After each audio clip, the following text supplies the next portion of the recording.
Hi there. Thank you for being here today, and thank you especially for all the birthday messages. I really appreciate it. God bless you.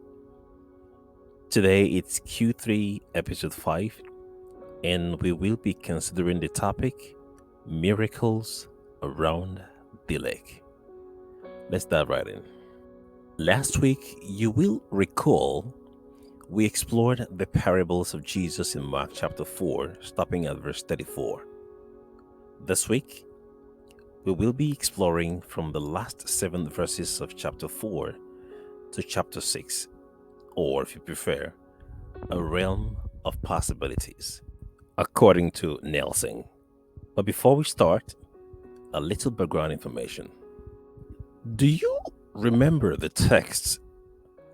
The Spirit of the Sovereign Lord is upon me, because the Lord has anointed me to proclaim good news to the poor, to bind up the brokenhearted, to proclaim freedom for the captives, and release from darkness for the prisoners in Isaiah 61, verse 1.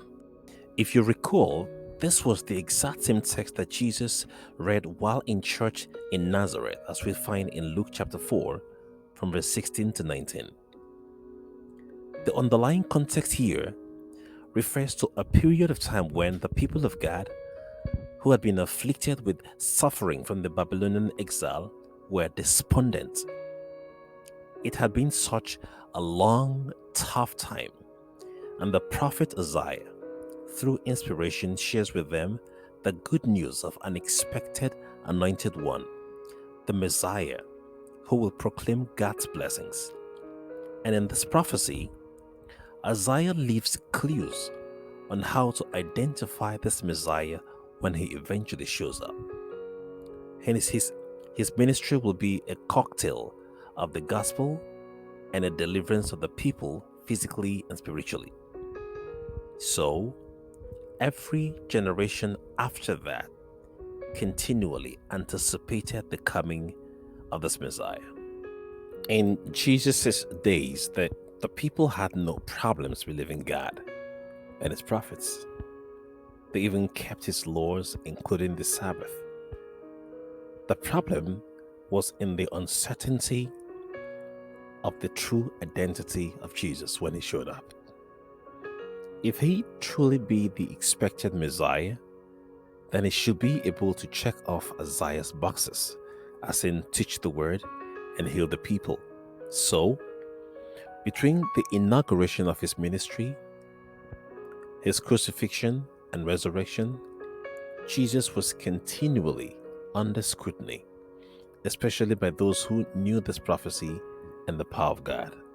So, in these supernatural manifestations of Jesus in miracles, as we will see in the sessions today, Jesus was directly addressing the question of his identity.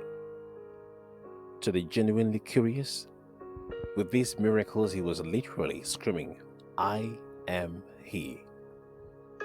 But the unbelief of the blindly cynical was so loud that they could not understand, though they could not deny hearing him.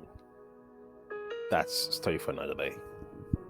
So today we will be focusing on some of these miracles around the Sea of Galilee. Jesus spent a lot of time in and around this Sea of Galilee, which interestingly was called a sea traditionally, but it was actually a lake. It was the largest body of water in the area, approximately 13 miles long and about 8 miles wide. And it happened to be the center of life for people living nearby, which explains why Jesus spent so much time around this lake.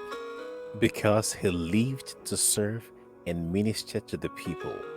It was intentional. So buckle up and let's get to the stories. Antipart, can you please start with the first story? Yes, sure. What manner of man is this, as found in Mark 4:35 to 41? Let's start with facts of the matter. Prior to this time, Jesus had been teaching all day in parables, and as evening approached, he got his very tired self into a boat and with disciples embarked on a journey to cross over to the other side of the lake. Not too long, a violent storm arose, filling their boat with water while Jesus slept. The terrified disciples woke him, and Jesus calmed the storm with a command: "Peace, be still." The disciples were amazed that even the wind and sea obeyed him. Hmm. Okay. So let's get to the deductions. Number one, have you noticed that when the anomalies of life pop, like they often do, in our bid to fix them, it is very natural to get so preoccupied with the details of the problem that we sometimes often forget in whose company we are. Number two, he spoke, and even the inanimate things listened and obeyed, and calm was restored immediately. For all things are subject to him, for by him and through him were all things made. In the same vein, he can speak into your circumstances today if only you would let him. Hopefully, as your first resort. Story number 2: The Indomitable Tamed. Mark 5 1 to 20. Fact of the matter: if the night on the lake was unforgettable, wait till they arrive at the gatherings the next morning. Close to the shores of the gatherings was a tomb, and in this tomb was a demon possessed man and boy. You don't want to cross him. Neither chains nor shackles could hold him. He was indomitable. As Jesus shows up with his disciples on the shores, to everyone's surprise, this dude runs over and worships him. Apparently, he was possessed, not by one, but a legion of demons who identified Jesus. These demons acknowledged Jesus' authority over them, pleaded for mercy, and asked his permission to enter a herd of swine, which he graciously granted. And you know the rest of the story. Interesting. Let's get to the deductions. Number one, you will notice that all through this account, up till his deliverance, the real victim here never got a chance to express himself. His circumstances were so loud that he could not be heard. Even his identity was overtaken by the details of his circumstances, the possessed dude, until Jesus showed up. Can anybody relate? Is anyone here today overwhelmed by the circumstances of their life? Do you feel that your groanings and yearnings for help have for so long been overshadowed by the details of your circumstances? Well, this is a reminder that Jesus sees you and he hears you. He will make it right in time. Hang in there. Takeaway lesson number 2. Interestingly, after his deliverance, the people were more concerned with their last business than the healing of their brother. The story records that eyewitnesses recounted in detail the events of that day to these guys. My guesses, including the confessions of the demons acknowledging Jesus as the Son of God. Yet, they would rather have their businesses back than have this man in their midst. Sounds familiar? A direct consequence of this bad choice is that they lost the privileges of his presence. Many gatherinites who could have received their healing had Jesus been welcomed into their midst had to leave with their burdens the rest of their lives. Let that settle. Takeaway lesson number 3. In gratitude, his first request after his deliverance was to follow Jesus. But he had to stay to fill in the gap since Jesus had to leave. Think about it.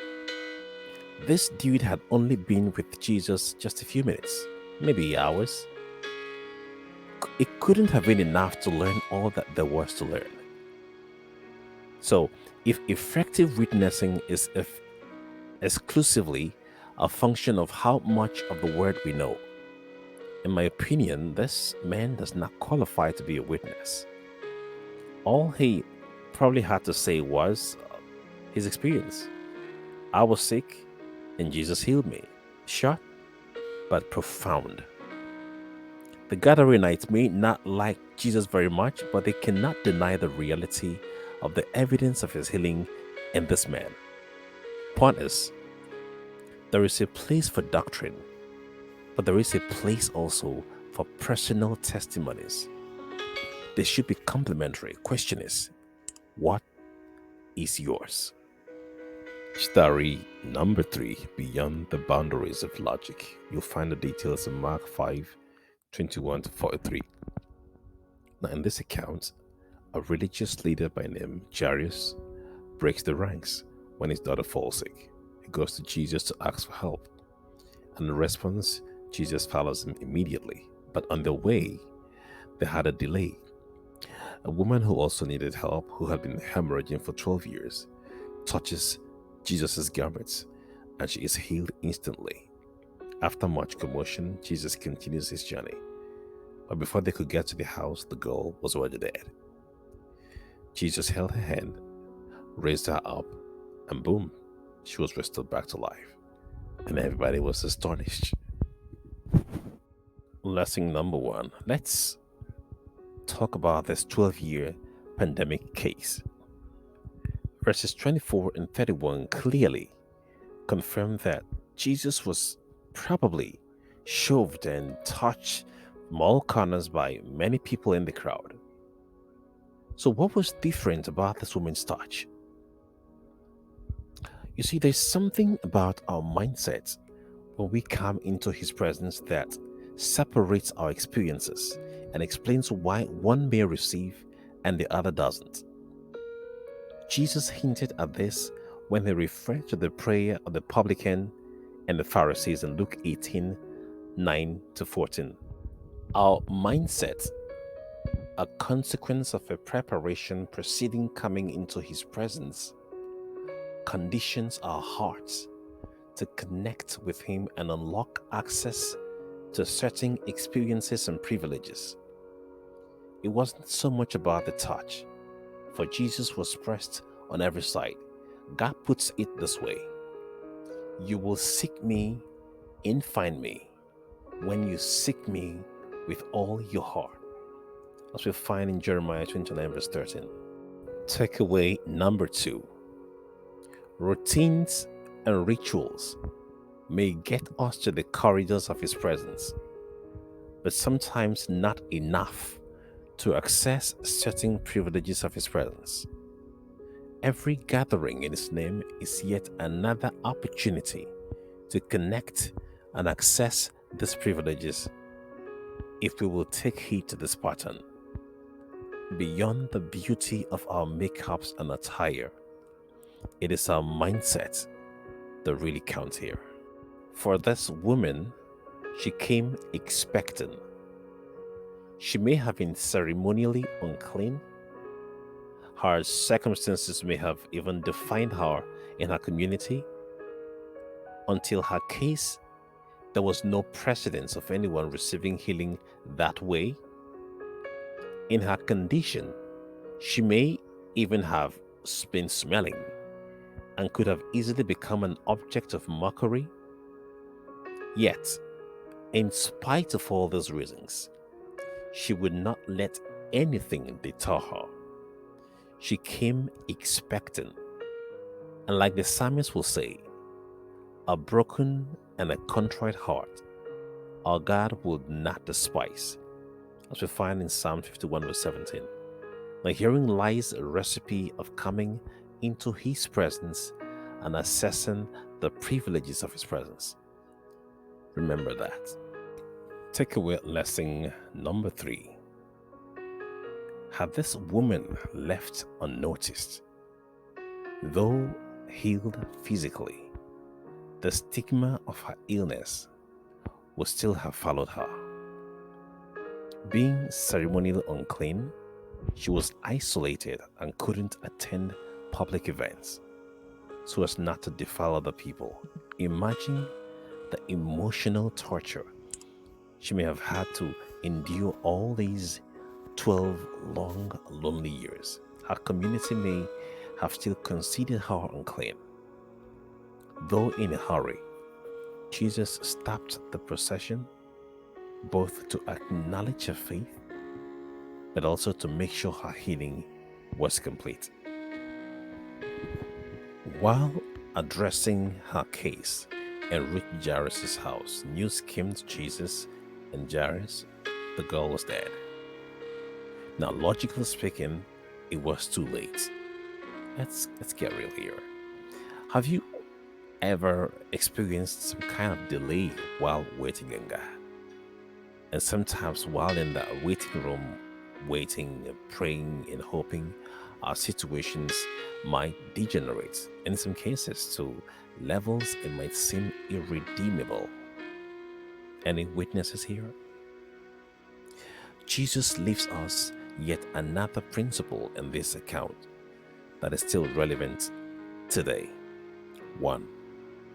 It is neither too hard nor too late for Him to fix, if only we trust Him. 2. Our God is dependable, and we can trust Him and leave all the possibilities in His hands. And that's it for today. Please look out for the concluding episode on Chapter 6 in Part 2 in the next couple of days. Thank you for joining in today. Please keep liking, sharing, and subscribing. I remain your Sabasco Doodle, doodling out. I'll see you very soon.